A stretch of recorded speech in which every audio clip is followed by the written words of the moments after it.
Joseph Smith claimed that he translated the Book of Mormon from a set of golden plates that were given to him by an angel. After the translation was complete, Joseph said he returned the plates to the angel, making them unavailable today for examination. This account may come across as a little too convenient and lead you to wonder, is there any evidence that the plates existed at all?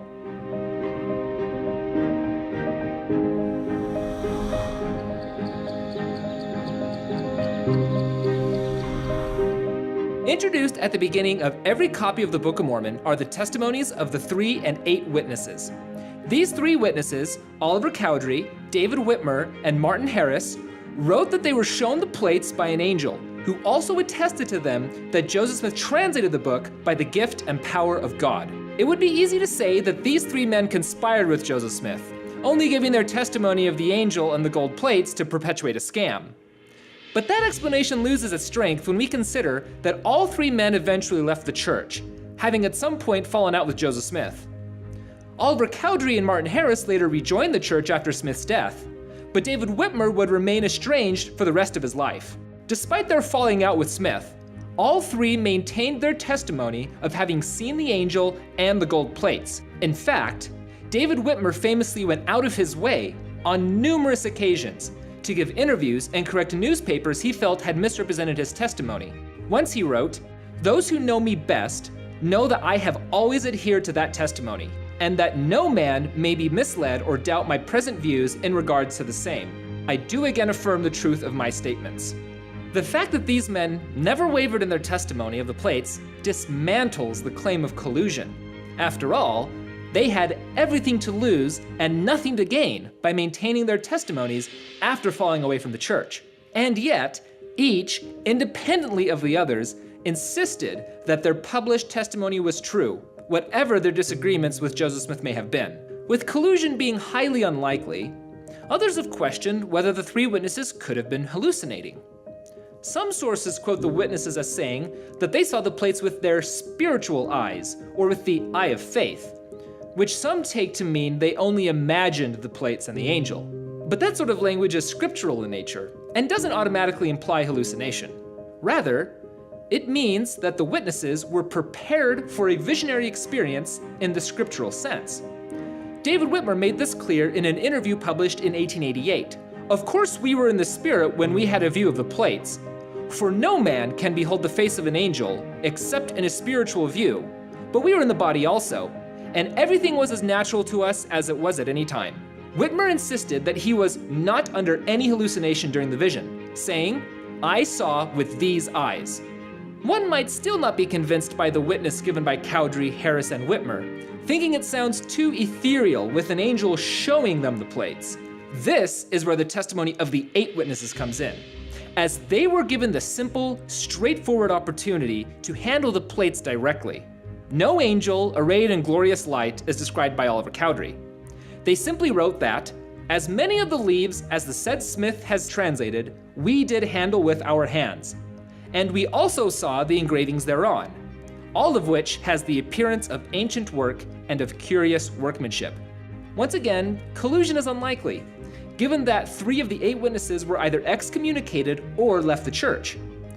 And as with the 3 witnesses, they never recanted their testimony as published in the Book of Mormon. To explain the testimony of the 8 witnesses, some think that Joseph Smith fabricated a set of tin or lead plates that he used to trick them with. However, there is no credible historical evidence that Joseph Smith somehow faked a set of plates, let alone that he had the wherewithal to do so. Martin Harris, before he became one of the 3 witnesses, held the plates while they were in a wooden chest, and knew that they must have been either lead or gold, but wryly added that Joseph had not enough credit to buy so much lead. This theory also ignores the testimony of those who saw the angel. If we only had the testimony of the 3 witnesses, you might be able to dismiss their vision as a hallucination. And if we only had the testimony of the 8 witnesses, you might be able to say that they were being tricked by bogus plates. But combined, their testimonies support the claim that Joseph not only had plates with the appearance of gold, but also that those plates were divinely given.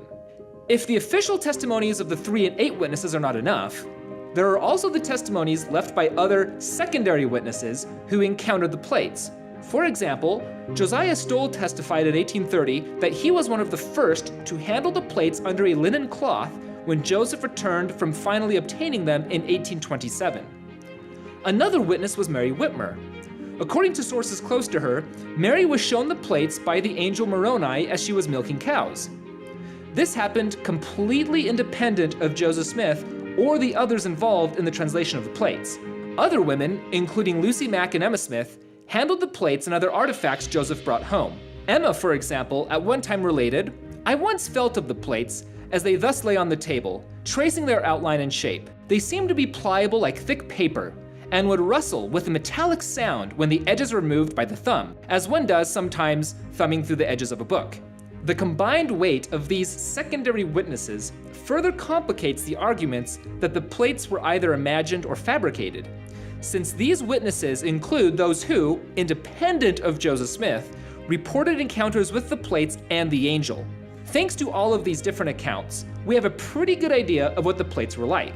The eyewitnesses described the plates as being gold or having the appearance of gold. But it's important to keep in mind that the plates most likely were not pure 24-karat gold. Not only would the plates have been too heavy if they were, but they also would have been too soft to write on. The witnesses reported that the plates weighed approximately between 40 to 60 pounds.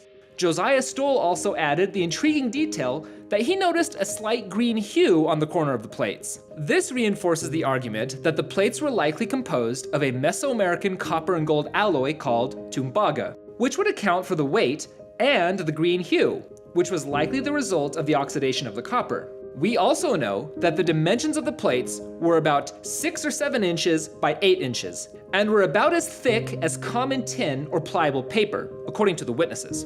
On both sides of the leaves of the book were written engravings or characters, and 3 D-shaped rings held the plates together, with a large portion of them being sealed physically in some manner. The reported composition and dimensions of the plates by the witnesses are all consistent with each other, and were given at different times and on different occasions, with just slight variation. This is further evidence against claims of collusion among the witnesses and reinforces their credibility. From a historical perspective, it is difficult to disavow the reality of the gold plates. There is simply too much compelling documented evidence attesting to their existence. It's safe to say that between the years 1827 to 1830, Joseph Smith had in his possession a set of plates that were seen, hefted, felt, and examined by a number of witnesses. People today are free to disbelieve the witnesses if they like, but they cannot accuse them of fraud or insincerity based on any credible historical evidence. This is why the respected historian of early Mormonism, Richard Bushman, once remarked, "Most of the detailed sources about the coming forth of the Book of Mormon were written by believers, and to follow them too closely infuses a narrative with their faith. Secular historians are, therefore, more inclined than Mormons to suppress source material from Joseph's closest associates." Or in other words, people are free to disbelieve these witnesses, but they must still acknowledge the picture that we see from the historical evidence. There is nothing in these sources that compel an alternative view. So even if we don't have the plates available today, there is evidence attesting that Joseph Smith did in fact have them, and that he got them from an angel, just as he claimed. Thanks for watching this episode of Evidences of the Book of Mormon. If you enjoyed this video, please be sure to like and subscribe, and help us make more videos by donating. Thanks.